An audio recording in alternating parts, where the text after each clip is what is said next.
दीप morning US markets तो बंद रहे, लेकिन आज कैसे क्यूज मिल रहे हैं? स्टेबल संकेत आ रहे हैं ग्लोबल बाजारों से, कोई परेशानी नहीं। अभी अभी थोड़ी देर पहले चीन में लोन प्राइम रेट डेटा आया है। एक तो उनका जो बेस रेट था वो संडे आ चुका था, वहां पर उन्होंने कोई बदलाव नहीं किया, बट यहां पर जो उनका 5 साल का लोन प्राइम रेट है उसमें 1/4% की कटौती इन्होंने करी है।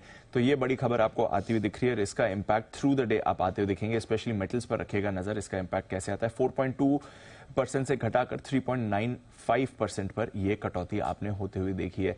तो वो एक बड़ी खबर इस समय आपको आती दिख रही है, उसका आपको दिखेगा। 1 साल का जो लोन प्राइम रेट है वो 3.45% पर बरकरार रखा है, बट जो 5 साल का इनका रेट है वहां पर आपने जरूर कटौती होते हुए देखी है। तो ये इंपॉर्टेंट डेवलपमेंट आज सुबह आपके लिए आ रहा है।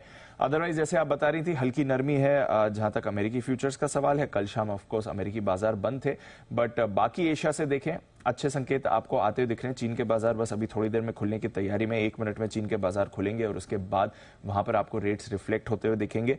बट एशिया के बाजार हैं, जो बाकी एशिया के बाजार हैं, अच्छा कारोबार हो रहा है। जापान के बाजार 34 साल की ऊंचाई पर कायम है, तैयार रहेगा। आज जापान में रिकॉर्ड हाई लगने की तैयारी है, ऑलमोस्ट उसी लेवल पर आपको जापान के बाजार दिख रहे हैं। इसके अलावा चीन के बाजार कल 1 हफ्ते की छुट्टी के बाद खुले थे, बट वहां से अच्छा ट्रेंड आ रहा है। एक तो ये 5 साल के लोन प्राइम रेट की कटौती आपने होती है देखिए, दूसरा लूनर न्यू ईयर जिसकी वजह से पिछले 1 हफ्ते से चीन के बाजार बंद थे, वहां पर जो ट्रैवल ट्रेंड आ रहा है, क्योंकि काफी लोग ट्रैवल करते हैं 1 हफ्ते से ज्यादा की उन्हें छुट्टी मिलती है, वो प्री कोविड लेवल से भी अच्छा आपको आते हुए दिख रहा है। तो ये एक अच्छा ट्रेंड निकल कर आ रहा है कि कंज्यूमर स्पेंडिंग जो चीन में रही है वो मजबूत है। इससे पहले जितना भी चीन का डेटा आ रहा था वो इकोनॉमी की सुस्ती के संकेत दे रहा था, बट लूनर न्यू ईयर के समय जो ट्रैवल हुआ है, टूरिज्म हुआ है, जो लोगों ने खर्चा किया है, वो प्री कोविड लेवल्स पर आया है। तो वो इकोनॉमी में एक स्ट्रेंथ दर्शा रहा है।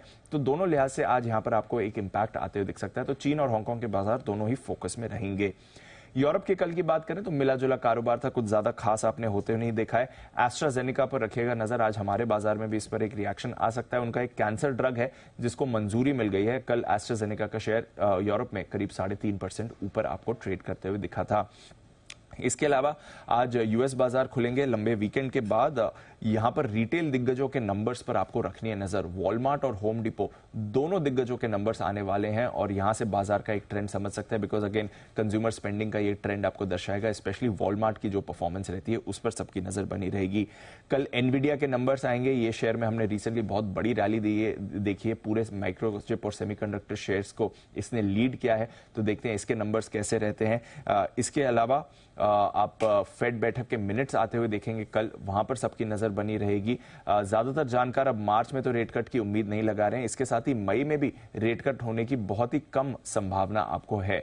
तो ज्यादा फोकस अब रहेगा जून पॉलिसी में, वहां पर फिलहाल 50% से ज्यादा जानकार उम्मीद लगा रहे हैं कि रेट कट हो सकता है। मार्च में तो सिर्फ 8% जानकार होपफुल है कि रेट कट होगा। मई में भी कुछ ज्यादा खास नंबर्स यहां पर नहीं आ रहे हैं। यूएस की 10 साल की बॉन्ड यील्ड, इस पर भी रखिएगा नजर, करीब 4.3% के स्तर के ऊपर ये भी ट्रेड कर रही है। तो थोड़ा प्रेशर वहां से आ रहा है, बट एसेंशियली देखते हैं कि आज अमेरिकी बाजारों में कैसा एक्शन दिखेगा। कमोडिटी मार्केट, यहां पर कल कुछ ज्यादा खास एक्शन नहीं हुआ। डॉलर इंडेक्स आपका 104 के पास स्थिर है।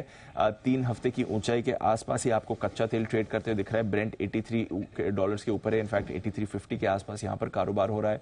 मिडिल ईस्ट तनाव लगातार चल ही रहा है, तो वहां से एक सपोर्ट जरूर प्राइसेस को आपको आते हुए दिख रहा है। गोल्ड में कल कुछ ज्यादा खास एक्शन नहीं हुआ, दायरे में ही था, बट चांदी में जरूर आपने करीब 2% की कल गिरावट आती हुई देखी है, उस पर करिए फोकस। और जिंक छोड़कर सारे बेस मेटल्स में भी आपने प्रेशर बनते हुए देखा है। हालांकि अब ये जो चाइना का रेट कट आया है उससे क्या फिर मेटल्स में वापस तेजी आती है, ये इंपॉर्टेंट फैक्टर रहेगा। But all in all global market stable थे। अमेरिका से कल कोई संकेत नहीं थे। आज सुबह फ्यूचर्स में हल्की नरमी है, बट हमारे बाजारों के लिए, एशिया के बाजारों के लिए कोई भी खराब संकेत नहीं है। ज्यादातर संकेत अच्छे ही आ रहे हैं। करेक्ट। और यहाँ पे कुछ कमोडिटीज को सपोर्ट भी मिलता हुआ दिख सकता है, जिस तरह की डेवलपमेंट अब चाइना के लोन प्राइम रेट को लेकर बनते दिखे। धन्यवाद दीप, वो पूरी डिटेल दर्शकों के साथ शेयर करने के लिए।